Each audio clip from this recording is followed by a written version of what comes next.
Assalomu alaykum do'stlar. Xo'p, biz obyektimizda, bizning hududimizda birinchi qor yog'ishni boshladi.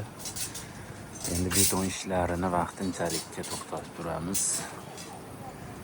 Sababi minus haroratda ilojimiz yo'q, beton quyishdi. 3-4 podezlarimizda rigel armaturani bog'lash uchun harakatlar boshlangan. Mana beton quyganimizga taxminan 3 kun bo'lgan bo'lsa, birinchi, ikkinchi va uchinchi podezlarimizda o'sha rigellarni quyib qo'yganmiz, lekin uni ustida ishlar to'xtatilgan. Sababi shu oldin ham aytilgan,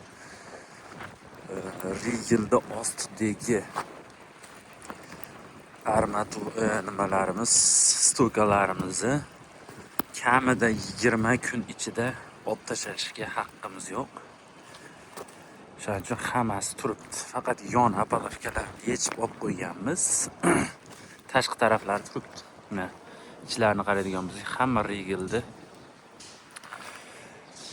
stokalari joyida turibdi. Tegilgan yo'q. Tegishga haqqimiz ham yo'q.